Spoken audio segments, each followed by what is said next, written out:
Well, good evening, and welcome to another episode of Bright Spots. I hope that you've had a great week so far. It is hump day, right? Middle of the week, and that means it's time for Bright Spots. My guest that I had scheduled for this evening, Alyssa Sulli, has not shown up yet into the studio. So I'm sure that there's a reason that she's unable to join us tonight. And I have another guest that's going to come on in her place here in a few minutes. But before she comes on, I'd like to tell you a little bit about Alyssa because I do think that her story is just amazing and I would want you to meet her. So this is her website, and Alyssa does a coaching program called Reinventing You. She is a survivor of bulimia. She had some eating disorders out of high school, and she had a breakthrough and now teaches others about living a healthy life and reinventing themselves, kind of that you've got to stop and take stock in what it is you're doing and what you need to do to make your life better. And I've watched some of her videos here. Her website is alyssasulli.com, and I'll put that on the screen as well so that you can see it. She's got some great podcasts on here to listen to with some wonderful guests who share their stories of overcoming difficulties in their lives and reinventing themselves. She truly has a wonderful story, and I had the opportunity to speak with her earlier this year to talk about what she could bring to the Bright Spots studio, and I was very excited to have her as a guest. But something must have come up that has kept her away from us today, and that's okay. I understand that things happen, and that's just one of those things. So her website again is alyssasulli.com, ALYSSASULLI.com. So for those of you that want to check out Alyssa's website, I encourage you to do that. Take a look at her story, read about some of the challenges that she's overcome, and listen to some of her guests who also share their stories.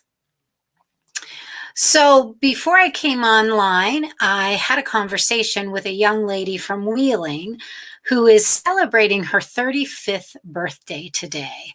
And she has decided to join me here in the studio to spend a little bit of time together talking about creativity. So would you please welcome to the Bright Spot studio, as soon as she comes back, she popped out there, but I do have Mrs. Micah Underwood is going to join me here in the studio, and we're going to talk a little bit about creativity. There she is. She's back. Hello, Micah. Hi. I was closing the Facebook tab so that it wouldn't make noise, and I got a little trigger happy with the mouse and closed the tab as well. Hey, I've done that on this end, so not a problem at all. Luckily, you can come right back in. So, folks, if you're just tuning in and maybe this is your first time here, and even if it's not, drop a message down below. Let us know you're here. Say hello. Say happy birthday to Micah. It is her 35th birthday, and for those of you who may not know, Micah is my firstborn, my beautiful daughter, and I'm excited to spend a little bit of time with her on her birthday, even if it is virtually. And Micah, we wanted to talk a little bit about creativity. And you grew up in a home filled with creativity. I did. With me as your mom, and I love to create things, and I'm thrilled that that has been passed along to you. So what gives you inspiration to be creative? Oh gosh, everything. I've been a voracious reader my entire life, as you, my mother, know. You fostered that in me. And I think that created in me a desire to also create and to tell stories and to investigate all of the worlds that come to life when you are a reader. And that has evolved throughout my life into a love of many different types of creativity, from work on the stage to the visual arts. I'm learning kind of about the intersection between nature and art. There's so much life and color and really just magic in nature that lends itself to being, an inspiration to the creative spirit. And I had some gift cards for Christmas, and I was browsing Amazon thinking, there's just this mass of things available, and it's pretty overwhelming. And so what I did was I said, well, I know I want this book. What do people buy when they buy this book? And I followed suit and ended up with a stack of books about creativity, which was not my intention going in. I really just love Elizabeth Gilbert's Big Magic. And it turns out when you buy Elizabeth Gilbert's Big Magic, you might also buy Bird by Anne Lamott, whose work I've read before. Hallelujah Anyway is a fantastic little guide to finding joy in the midst of anything. And then also there's Big Magic. If you haven't read Big Magic, it's quite a nice kind of reminder of why we create and how long we as humans have been creating art. I think somewhere in this book, I could be wrong, it says that the oldest art predates the oldest record of agriculture. So we as humans were making art before we had figured out how to sustainably feed ourselves. And then the last one that I picked up on this book adventure was Twyla Tharp's The Creative Habit, which isn't just kind of a memoir of Twyla Tharp. It is also a series of activities to help you cultivate your own creative habits. And I've just started reading it, and it makes me want to make things. So that's kind of where I am in my creative journey right now. It's a little chaotic, as is obvious from the ramble. But creativity can be chaotic anyways. I mean, if you could see my craft space, Is this not your craft space that we're this seeing is right not now? my craft space. No, this is my living room, Micah. Um, but in my craft space, I have a Cricut. I love using the Cricut to create things. I have a heat press that I got for Christmas, so I can now do sublimation and also iron-ons, of course. And I have a sewing machine, which, if I'm being quite honest, I've not used yet. I got that for Christmas as well, and I have visions of using it and ideas that I want to do. And you've successfully threaded it. I have successfully threaded it. That is true. If there are any sewers out there, I would love to talk to you about easy projects to start with my sewing machine. I think I'm going to make some pillow covers. I need more pillows. We never have enough pillows, right? Well, I think seasonal pillow covers, you could, transition through them. You don't have to have them all out at the same time. This is true. But I see bright spots as a form of my creativity as well. Connecting like-minded individuals, learning about what other people are doing. There's a lot of creative people that have come on into the studio here on Bright Spots and talked about the things that they're doing, either by creating opportunities in their world or actually creating goods and services that they sell. So, as most people know, and if you don't know, I'm a writer, a songwriter, and I'm hoping to start the Bright Spots blog in April with our 1-year anniversary of the beginnings of Bright Spots. But Micah, you write pretty frequently, or maybe infrequently, a blog. Now that you're a new mom, you probably don't write nearly as much as you used to. But you have a lovely blog that you write on, and it's on a platform that just about anyone can submit works to. Tell us a little bit about that. Oh, yeah, absolutely. Medium is an incredibly accessible platform. It is free to sign up to write on. It is free to an extent to read on, depending on how the writers you're reading have monetized their work. but everybody gets a certain number of articles for free. And it's an incredibly diverse platform. There's everything from poetry. I sound like an ad for Medium right now. There's poetry, there's astrophysics, there's, I don't know. There's a blog that's all humor. There's a vegan blog that has a lot of lists with pictures of animals, which if you're looking for just something fluffy, thank you, Trudy. If you're looking for pictures of fluffy animals, that's there for you. I have found actually that I've been writing more. Thank you, Tammy. Since having my daughter, I needed a creative outlet for myself to remind me that I am a mother, yes, but I'm also a human person. Like I have an identity that existed before I had a daughter, and that identity didn't go away when I had her. What I have found has happened is that I write about her now. She is a huge source of creativity. Some of that has been some of my favorite things I've written in the last 3 months have been about her. Before that, it's really a mixed bag of my writing. If you go find that blog, thanks, Graham. Oh goodness, on the big screen. But yeah, I enjoy writing on Medium. It's simple and easy, and you can type and click publish, and it's there as soon as you finish it, if that is how you prefer to write, or you can take more time crafting your pieces. Because of what life looks like for me right now, most of what I have published recently has been, a first draft with a read through for proofreading and glaring errors. So it's not sophisticated, but it is a creative outlet for me. I write professionally. I write grants, and they can get very technical. Although I write about art a lot, and I like to think there's some measure of artistry to what I do with my grant writing. It is still at its heart, it's a very technical process. And so having some writing that's outside of that has been really good for my soul. And it's interesting, as you were talking about, now you write about Beverly, you write about your child, and things that happen, I'm sure, as being a new mom. Mm-hmm. And I find that I am inspired to write about things that not necessarily happen to me,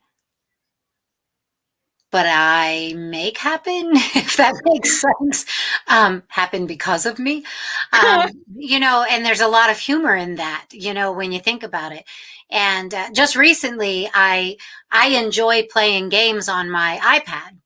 And one morning I was up, couldn't sleep, and it was about 3 o'clock in the morning. So I pulled out my iPad and I was playing one of those silly match games. And my brain just went, wow, there's a lot of things that happen in this game that are much like life. So I didn't immediately write about it. But the next night, the same thing happened. So I thought I probably should write this stuff down because it really could make a great speech. So it's interesting how that inspiration comes. It comes in the most unlikely places. The most unlikely places is where you get, in my opinion, some of your greatest inspiration. It just kind of happens. Mm-hmm. I think too, what is really neat about creativity and humans is that we can all start kind of from the same moment of inspiration and end up in completely different places.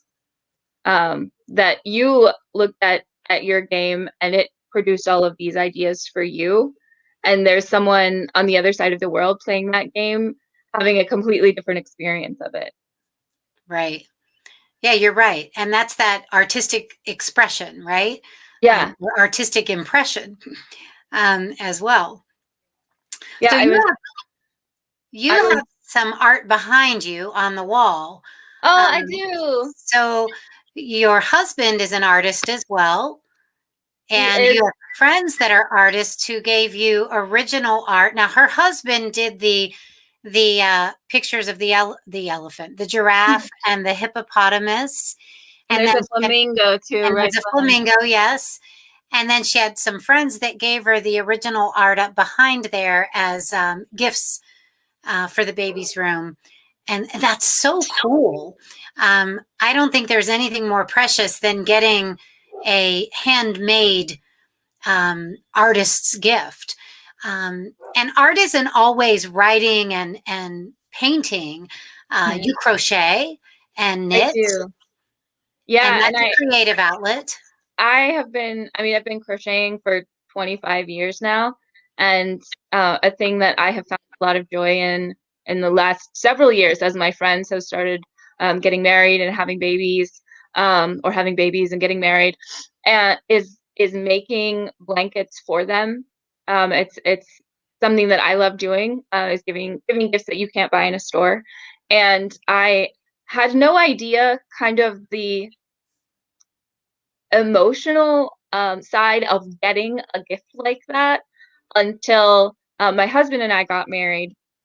A friend crocheted a queen size blanket for us, that's gorgeous. It's all different colored stripes. And then several friends made blankets for Beverly. They knitted them, they crocheted them. One friend made us a beautiful quilt. And it was really moving because I know the time that goes into making something like that. And so to have that as a keepsake, for us and for her, hopefully to take through with her through her life, it's so meaningful. And I have trouble obviously finding words to describe just how much it means to us to have those kinds of gifts, those kinds of makers in our life. Because I mean, not only are they incredibly talented makers, they're also lovely, lovely people that we're thrilled to have as part of our lives and part of our daughter's life, to share their heart for making with her. Yeah. So, what's your favorite form of creative expression? Oh gosh, that is an incredibly challenging question. Um, oh, I'm just giving you a bunch of dead air here. I think probably theater is the thing that most makes my heart swell creatively. The especially when you get to the point in the rehearsal process where you've done all your homework and you've learned your lines and you've learned your blocking and you are running the show from start to finish. There was a moment, I was in the musical Footloose several years ago in the ensemble, and right at the end of the show is this huge production number, and a bunch of us had a quick change and then a cross all the way across the back of the stage to make our entrance. And every night, without fail, there was this surge of adrenaline when we made that cross and we're just waiting to run on the stage with our giant hair and our silly prom dresses and just dance, dance, dance, for 3 minutes and then take our bow and go fall asleep. And I think it's that energy of creating something collaboratively, that you've got your piece of the puzzle that you're bringing, and the show needs your piece of the puzzle and every other piece of the puzzle together to create an experience that you're then sharing with an audience that is also bringing their piece of the puzzle to that room. um it's just magical. How Yeah, about what is your favorite creative mode? hmm. I think that my favorite creative outlet would be performing. I loved the couple of theater things that I've had the fortune of doing, the pleasure of doing with you. And theater is a lot of work. It is amazing to me each time I've done a show, and I've done three, I believe just three, right?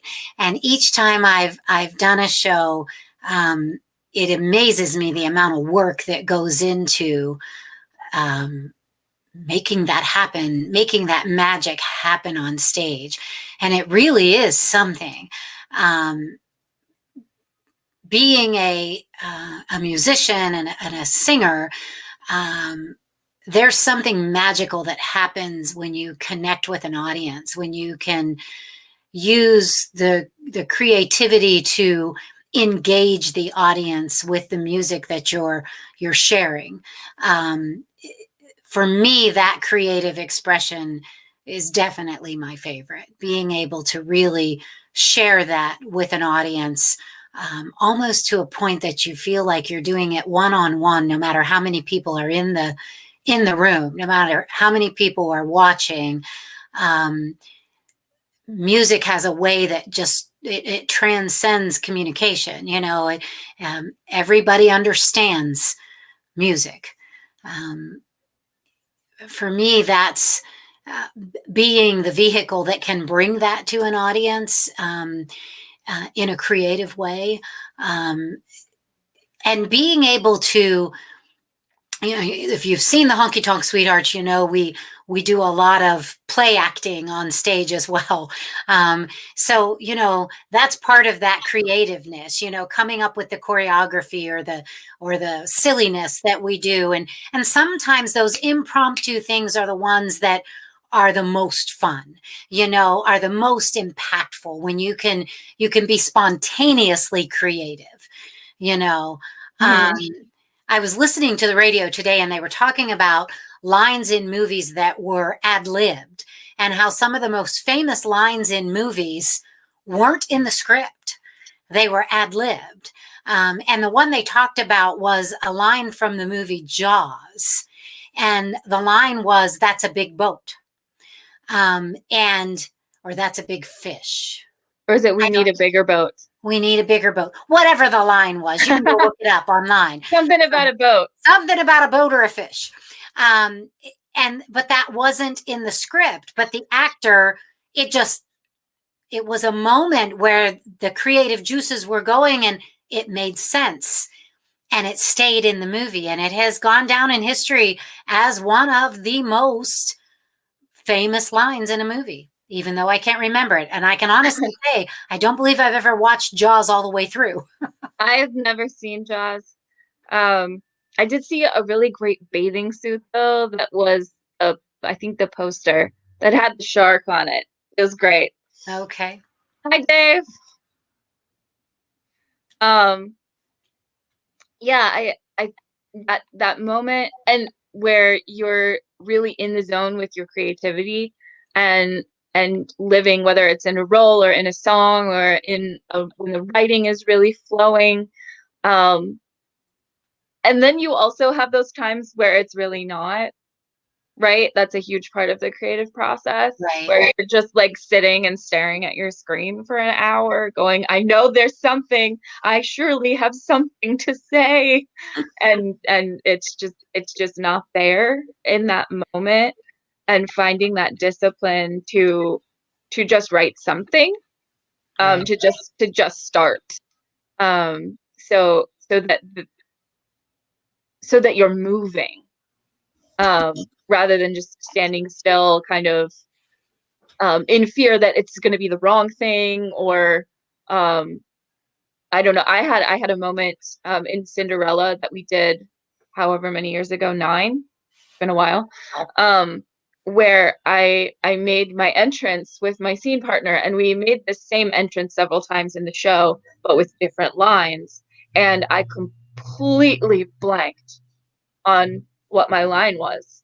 And Morgan, who was in the scene with me, to her credit, stayed in the scene with me. And we were just these silly, silly girls there to see our prince coming into the kingdom. And I had no idea what I was supposed to say. And that is exactly what I said. She said, "What's going on, Drusilla?" And I said, "I don't know, Marilla." And so we were just there waiting for our prince and waiting for me to figure out what it was I was going to say to her. And we got there, and it was probably way more awkward for us than it was for the audience, and it probably seemed way longer to us in that moment than it did to the audience. And you just live in it, and you keep going. And I feel like that's what creativity is for me a lot, is just showing up and staying in it until it's there. um and living with what comes out. It's not always magic. It's not always, transcendent. A lot of times it's terrible. A lot of what I've published on Medium is absolutely terrible, and I should probably delete it. Um, but it's too much. It's more effort than it's worth to take it down. I have to go through all those lists of posts and remove things, and it's not important enough to delete it. Um, it's all out there, and I think it's a lot of fun to, um, if you can, if I don't know, I feel a lot of residual embarrassment when I read old things, like, oh goodness me. Um, but if I can get through that to read it and see, that's where I was then, and here's where I am now. Right. Um, I do that with my writing at work too. I um, when I write annual solicitation letters, I work in fundraising for an arts nonprofit in Wheeling called Ogleby Institute, which is an arts council. We operate 6 facilities in Wheeling and a 18-acre, a lakeside park in Terra Alta, West Virginia. So I write about art and nature and theater and dance and history. But I write annual fundraising letters, and the first one is always terrible. It's just has to come out, I guess, the one that is just like, we're here and we're doing this work and we'd really appreciate your support. And then you get the letter. I wrote one for a previous employer, a theater in Southern West Virginia, where I ended up with phrases like, we're taking West Virginia to the world and bringing the world to West Virginia. And those kinds of just really lovely turns of phrase that, if I'd stuck with the first letter, would never have existed. So I think, you push through the things that aren't great, and you eventually get to a place that, I don't know if I'd call anything I've written great. I've written some things I really like, and they wouldn't have existed if I'd just given up or just stopped at, well, this letter's okay, it's fine. But you keep writing, you keep singing, you keep making theater, you keep painting, you keep stringing things together with hooks and needles, and eventually end up with a blanket. So, Micah, a lot that we talk about on Bright Spots is the pandemic. So, do you believe that the pandemic has affected your creativity in any way? And if so, how? Oh, I've been really fortunate that I have been working consistently through the pandemic. I was pregnant for most of last year, and also working full time, and so life was pretty, dare I say, normal, for what I expect from the things that I do on a day-to-day basis. Certainly, we weren't going to the mall and traveling or any of that, but I think my world would have been a little upside down last year anyway. Um, but as far as creativity, it's been more in how I interact with my colleagues and how we do the work that we do. We've had to get creative about how we're meeting, how we're sharing information, um, how we're making the most of the hours that we have together, to get the work done and get the work out, and share the art that we are producing with our community. So for me, that's really been the biggest impact of the pandemic. We've had to, for instance, our adult improv troupe at Towngate Theater is now doing improv on Zoom, and I'm the tech on that. So I run the Zoom call, and I make sure it's streaming to Facebook properly, and then kind of troubleshooting, what does this look like? Because improv is so often so dependent on the energy in the room that you're getting from your audience. and how are we preserving that as much as we can when we can't hear the audience. So we've made use of the chat function on Facebook, on the comments section, and engaging our audiences that way, and we can see the engagement because they're active in the comments. But for me, as a creator myself, so much of what I do is, um, you know, a piece of yarn and a hook and sitting in front of the TV for too many hours. And that really has not been affected. I've had more hours to sit in front of the TV with a hook and some yarn and make things, probably to the detriment of my wrists. Um, but I think it's definitely affected how creative communities are sharing what they're creating. Sometimes in really, really interesting ways. There's a creator in New York um, that is producing live interactive theater. So the audio, it's like choose your own adventure theater, and it has live performers, their costumes, they've had a script, they've rehearsed, but it's really down to the audience choosing how that is going to play out. So that, I think that's really, really fascinating, seeing how people have adapted to new modes of sharing creativity when ordinarily you are expecting a live audience. Yeah, that sounds really, really cool. It kind of reminds me of the movie Big. Do you remember the movie Big with Tom Hanks? I know Um, of the movie Big with Tom Hanks, but I dare say your viewers are maybe more familiar with it than I am. I'm guessing my viewers have seen Big, and if you haven't, you need to go look it up on Netflix. Because in that movie, when Tom Hanks is made he from a little boy to a man because of Voltar, um, he goes to work at a toy company, and he develops a digital or a interactive comic book where the user creates what happens next. So Oh, they actually get to tell the story and it plays out. It's either a comic book or a video game. Might be a video game. Either way, it was really kind of cool. And I guess if you think about it, it's kind of similar to the game your husband plays, the D&D, Dungeons and Dragons. because they create their own reality, correct? Yeah, they create characters, and if anybody watching plays Dungeons and Dragons, I'm gonna get this very wrong probably. Um, or just very, very surface. My knowledge is very surface of D&D. He creates a character, and then there is a kind of a master of the game, a dungeon master or a game master, I don't know what they're called, who kind of leads, has created the world of the game.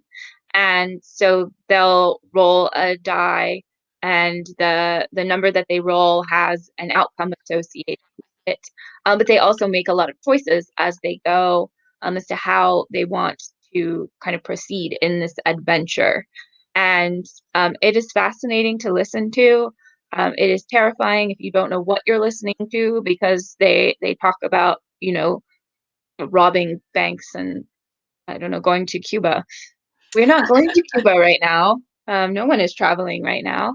And um, but it's really, they have so much fun. And because they're not all in the same place, they play on the internet, and they have a platform that is for that specifically. And they have, their little video, they can see each other's faces and really maintain those long distance friendships in a really meaningful way through a game that they love. Yeah, what a great creative outlet. That's Yeah. yeah, that is really so creativity really it's in all of us. We all use it in different ways. I belong to a couple writing groups on Facebook that one person will start with a sentence and then someone else comes along and adds to it, and then it just kind of goes, and it's really interesting to see where the story goes, Yeah. which is a really fun exercise when you're stuck as a creative writer, whether it be writing music or writing stories or writing a blog, it's a great exercise to kind of get those creative juices flowing again. Because I know me as a songwriter and now soon to be a blogger. And I write other things for work too. I write press releases and that sort of thing for work, which takes a creative mind as well, or a creative something. The it's there are times when you do just stare at the screen and say, oh gosh, I don't know what to write next. What comes next? So doing that exercise where you give one sentence and somebody else gives the next and somebody else gives the next, and you never know where that's going to take you. It's kind of a writing brainstorm, I guess, where, and I've gotten a lot of ideas from doing that in those groups, just kind of looking where other people's minds go, which sometimes is a little scary, but it's okay. We all have our own, yeah, we have our own way of expressing things, and I think that's part of. I do believe everyone has a creative bone somewhere, some way. I often hear people say, "Oh, I'm not creative at all," but then they can, you know, take a car apart and put it back together again. That takes a creative, strategic thinking brain to be able to do that. I couldn't do that. But I could take a glass jar and make something out of it that you'd want to put on your shelf, So yeah, and I think during COVID, I have heard from a lot of people that creativity has saved them, that they've been able to kind of escape what's going on out there in the world and go into their workshop or their computer and write or create something with their Cricut or with their crocheting or their knitting, and it's kind of an escape from what's happening in the real world. Yeah. And I think too, it's a measure of normalcy as well. Yes. Because you can, no matter what is going on outside, if you're in your studio with your paints or you're, in your chair with your yarn or with your notebook and pen, those are activities that are very normal for you. Like there's routine to that, which I think helps kind of settle a lot of the nerves that are running around right now, because this is a situation that's unprecedented for pretty much everyone alive. Right. Well, Micah, thank you for pinch hitting tonight and jumping in the studio. One of the books we did not talk about is The Artist's Way. And if you are unfamiliar with The Artist's Way, it's a wonderful exploration. It's a writing, thinking, journaling type exercise as you go through the book. And it truly does help you think about your creativity and think about what makes you tick, kind of, Yeah, it's really, it makes you dig deep, and kind of forces, like when as you were talking about with writing a sentence and someone else's next one and the next one and the next one. It's a lot of kind of coming at things from unexpected angles. Yeah, it's a great exercise. My friend Dale Smith Thomas introduced it to me, and I shared it with Micah. There's several different editions of it out there.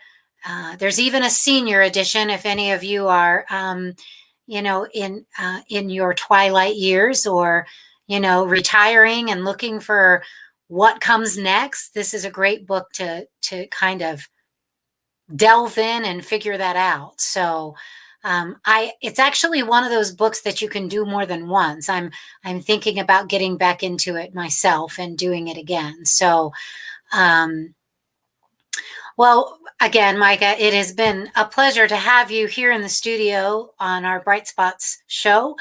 And I hope you'll come back and see us again sometime and talk about what's going on at Ogilvy Institute, maybe. Absolutely. And keep us updated on that baby growing. I know I'll be updated on that baby growing. But I think that it's fascinating to watch a human become a person. She is, discovering new things every day, and I'm astounded by her. And I was talking with a coworker yesterday about babies and language because, I mean, she's only 3.5 months old, and she discovered her feet yesterday. And I just wonder what that looks like in her brain because, I mean, I tell her those are her feet and her toes all the time. So I don't know if her brain said, "Oh, that's a feet over here. That's mine." I'm baffled and amazed constantly by the thought of what must be going on in her brain. yeah, And sure. I'll never know. No, no, we never know. And that's the beauty of human life, right? Yes. Um, I look at you, my precious child, who is 35 years old and a mom herself now and a wife. And sometimes I wonder what's in your mind, and I'll probably never know. But So I can tell you. you do, you can tell Sometimes me. I can tell you. She can't tell me This is what's true. happening up there other than like that's what I get. I'm really it's incredible. That's Yeah. Oh my God. But before I go, I wanted to share one last book. You Are an Artist by Sarah Urist Green, which is all about sparking creativity.